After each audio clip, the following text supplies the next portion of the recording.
To Irfan media 2.0 இந்த video நம்ம பார்க்கணும்னா பிக் பாஸோட மூணாவது ப்ரோமோ விட்டுருக்காங்க. மூணாவது ப்ரோமோ பார்க்கும்போது பார்த்தீங்கன்னா, இந்த நீ விதித்த விதையெல்லாம் உன்னை அழிக்க காத்துட்டு இருக்குன்னு சொல்லி ஆதிரி அவங்க ஒரு வேலையை பார்த்து விட்டாங்க பாருங்க. நம்ம இவங்களை பிரிக்கிறக்காங்க, அதாவது நம்ம எஃப்ஜேவியும் இவங்களும் வியானாவும் தொடர்பு இருக்காங்கன்னு சொல்லி பிரிக்கிறதுக்குள்ளே வந்தாங்க.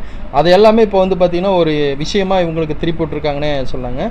ஆதிரி அவங்க ஒன்றுமே பண்ணுறது இல்லைன்னு கமருதீன் கூட பயங்கரமாக சண்டை போட்டுருக்காங்க. கமருதீன் என்ன சொல்கிறாங்கன்னா, நீங்கள் ஃபஸ்ட்டு வாரத்துலேருந்தே ஒன்றுமே பண்ணுறதில்ல, மூணாவது வாரமே வீட்டுக்கு போயிட்டு ஆமா கமருதீன் என்னோட நிலைமை இதுதான் அப்படின்னு சொல்ற அளவுக்கு ஆதிரி அவங்க இறக்கி பேசுறாங்க.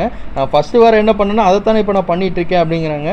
அது நீங்க சொல்லக்கூடாது, அது நாங்க தான் சொல்லணும் அப்படின்னு சொல்லி கமருதீன் இதுல பத்தாவதுக்கு கானா வினோத்தும் இடையில வந்து என்ன சொல்லிட்டு இருக்காருன்னா, இவங்களையெல்லாம் எதுக்குங்க உள்ளதாட்டி விட்டீங்க, இவங்க என்ன பண்ணுறாங்கன்னு திரும்ப நீங்கள் உள்ளதாட்டி விட்டுருக்கீங்க அப்படின்னு சொல்லி பிக் பாஸவே கேள்வி கேட்டுருக்காங்க. கானா வினோத்து பயங்கரமாக ஓட்டி எரிஞ்சிட்டு இருக்காங்க ஆதிரியை பார்த்து.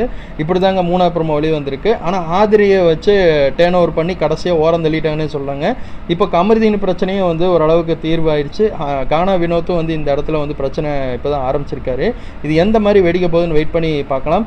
ஏன்னா நீ விதித்த விதையெல்லாம் உன்னை அழிக்க காத்துட்டு இருக்கும்னு எதுக்கு சொன்னேன்னா, ஆதிரி அவங்க ஒரு திட்டத்தோடு தான் உள்ளே வந்தாங்க. அதை முடிச்சு கட்டுறதுக்கு நம்ம கமருதீன் கானா வினோத்து ஒரே இதாக முடிச்சு உடச்சு விட்டாங்க. இதை பற்றி உங்களோட கருத்து கணிப்பு என்னவா இருக்குன்னு கமெண்ட்டில் பதிவிடுங்க.